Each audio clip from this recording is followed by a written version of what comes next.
Salute है केजरीवाल जी, आपको salute है सर।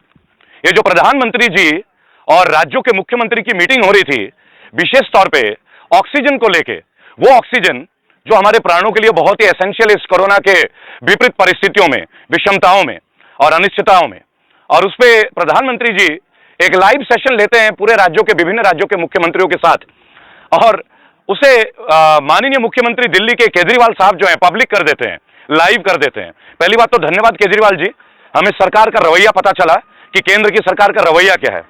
लेकिन थोड़ी देर बाद ही बहुत ही अच्छे तरीके से बीजेपी की केंद्रीय शासित सरकार से एक मैसेज आता है कि प्रोटोकॉल का उल्लंघन का कार्य हुआ है। अरे सर, आपको प्रोटोकॉल की बड़ी जल्दी पड़ी है बीजेपी वालों। कितने बाजू कितने सर, गिन ले दुश्मन ध्यान से, हारेगा वो हर बाजी जब खेले हम जी जान से। नमस्कार, सत श्री अकाल, सलाम, हेलो आप सभी लोगों को भाइयों। लेके चलता हूं इस वीडियो में अपने मित्र, सहयोगी रेबल श्रद्धानंद की ओर। रेबल वेस्ट बंगाल से भारतीय जनता पार्टी मोदी जी की जम के खिंचाई आलोचना कर रहे हैं।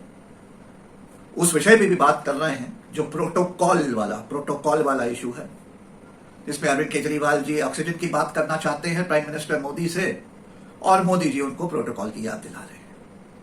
इसके अलावा कुछ और अन्य विषयों पे रेबल जम के भारतीय जनता पार्टी और मोदी जी और अमित शाह जी की खिंचाई कर रहे हैं।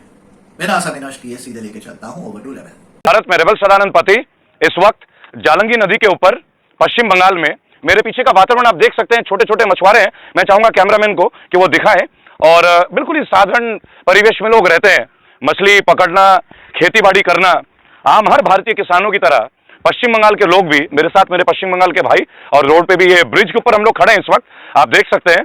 और बताना चाहूंगा, आज एक छोटा सा चर्चा था तो आप लोगों के बीच आना पड़ा। मुख्यमंत्री अरविंद केजरीवाल, मैं बताना चाहूंगा उनके बारे में, सैल्यूट है केजरीवाल जी, आपको सैल्यूट है सर। ये जो प्रधानमंत्री जी और राज्यों के मुख्यमंत्री की मीटिंग हो रही थी, विशेष तौर पे ऑक्सीजन को लेके, वो ऑक्सीजन जो हमारे प्राणों के लिए बहुत ही एसेंशियल इस कोरोना के विपरीत परिस्थितियों में, विषमताओं में और अनिश्चितताओं में, और उस पे प्रधानमंत्री जी एक लाइव सेशन लेते हैं पूरे राज्यों के, विभिन्न राज्यों के मुख्यमंत्रियों के साथ, और उसे माननीय मुख्यमंत्री दिल्ली के केजरीवाल साहब जो है पब्लिक कर देते हैं, लाइव कर देते हैं। पहली बात तो धन्यवाद केजरीवाल जी, हमें सरकार का रवैया पता चला कि केंद्र की सरकार का रवैया क्या है। लेकिन थोड़ी देर बाद ही बहुत ही अच्छे तरीके से बीजेपी की केंद्रीय शासित सरकार से एक मैसेज आता है कि प्रोटोकॉल का उल्लंघन का कार्य हुआ है। अरे सर, आपको प्रोटोकॉल की बड़ी जल्दी पड़ी है बीजेपी वालों। प्रोटोकॉल का नियम टूट जाना, जब आप कोरोना में रैलियां करते हैं साहब, तब प्रोटोकॉल नहीं टूटते क्या? जब आप लाखों की भीड़ तादाद पे लाते हैं तब प्रोटोकॉल नहीं टूटते? जब आप महाकुंभ का आयोजन करते हैं कोरोना काल में उत्तराखंड के हरिद्वार में, जहां लाखों लोग इकट्ठा होते हैं, क्या तब प्रोटोकॉल का उल्लंघन नहीं होता साहब? अगर अरविंद केजरीवाल ने आप लोगों को एक्सपोज कर दिया ऑक्सीजन के रेट के ऊपर कि केंद्र की सरकार के लिए ऑक्सीजन का क्या मूल्य तय किया गया है और विभिन्न राज्य सरकार के लिए ऑक्सीजन का क्या रेट तय किया गया है, क्या ये एक्सपोज नहीं है?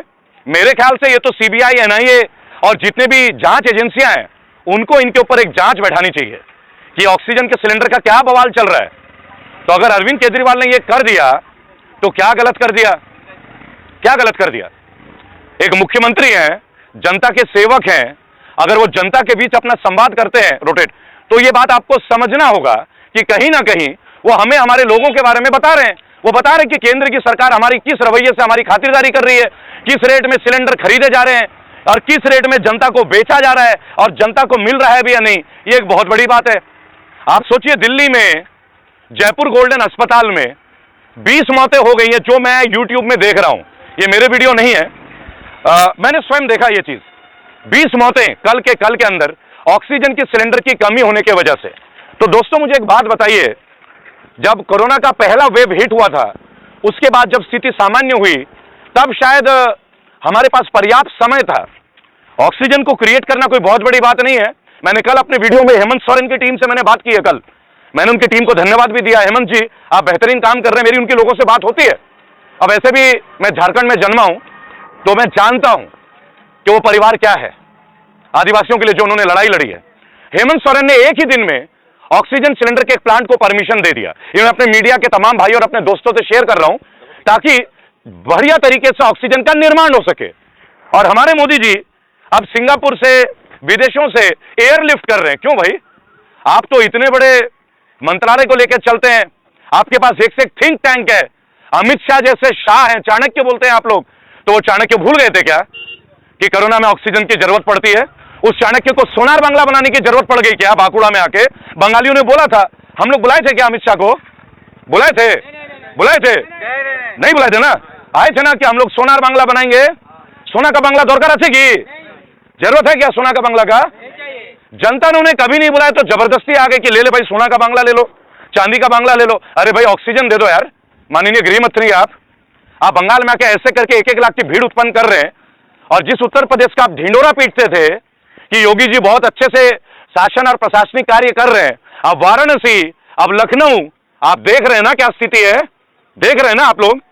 लेकिन हमारा बोलना गुनाह है भाई साहब, हमारा सच गुनाह है और उनका झूठ जो है वो स्वर्ण है। अब आप लोगों को तय करना पड़ेगा दोस्तों, अब आप लोगों को तय करना पड़ेगा कि ये पार्टी जो बंगाल में प्रवेश करने का कोशिश कर रही है, ये बंगाल में साधारण लोग, आप देख सकते हैं बैटरी रिक्शा, मैं बिल्कुल साधारण ग्राउंड जीरो में होता हूं, स्टूडियो में बैठ के लोगों से बात करना मेरी फितरत नहीं है, ये मेरी फितरत नहीं है। मैं तो लोगों के बीच होता हूं, लोगों के लिए होता हूं, और तब तक रहूंगा जब तक जीवित हूं, आखिरी सांस तक। 27 बार की मेरी जेल की यात्रा ने मुझे और मजबूत बनाया। लेकिन आज वीडियो में मैं अपने तमाम लोगों से एक बात बोलूंगा, गर्म पानी का सेवन करते रहें, भाप लेते रहें, अच्छे से खाना खाएं, मैदे का उपयोग ना करें, और भाप जरूर लें, और एक्सरसाइज करें, योग भी करें, और नियमित तौर पे प्रार्थनाएं कराएं, क्योंकि दुआ बहुत काम आती है दवा से ज्यादा, ये ध्यान रखिएगा। भक्ति में बहुत शक्ति है दोस्तों। आप देखिए यहां पे प्रदूषण लेवल 0 है, 22 सीटें हैं मुर्शिदाबाद जिले में, 22 सीटें दोस्तों, जिसके लिए आज बीजेपी वालों का यह कहना है, वो कहते हैं, यहां बीजेपी के एक बड़े मंत्री ने बोला, अगर हम आते हैं सरकार में, आते ही गाय का कटना रोक देंगे, गौ माता को काटना रोक देंगे, कत्ल खाने बंद कर देंगे।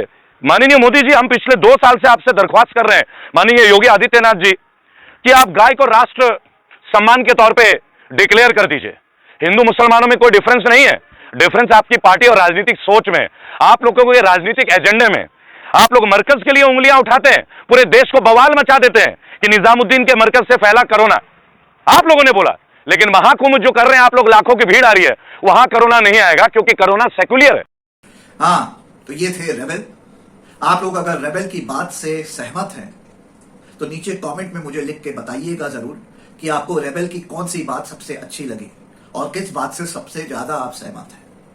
ये वीडियो पसंद आया होगा भाइयों तो इसको लाइक और शेयर करना ना भूलिएगा। मेरे चैनल पे आज भी नए हैं तो उसको सब्सक्राइब कर लीजिएगा, और सब्सक्रिप्शन के बगल में एक बेल आइकन होगी, उसको भी दबा लीजिएगा, ताकि जब जब मैं वीडियो अपलोड करूं देश की उन बातों की जो जरूरी है, जो मेन स्ट्रीम मीडिया नहीं कर रहा है, वो सवाल जो हम उठा रहे हैं, और मेरे सहयोगी भारत के वो ब्रेव एक्टिविस्ट्स जो सवाल उठा रहे हैं, जो कि मेन स्ट्रीम मीडिया नहीं उठा रहा है, वो सब जानने के लिए, वो सब कंटेंट पाने के लिए मेरे चैनल को सब्सक्राइब रखिए, और उसकी नोटिफिकेशन आइकन जो बेल आइकन है उसको दबा के रखिए। मिलते हैं एक और वीडियो में जल्दी। जय हिंद, जय भारत।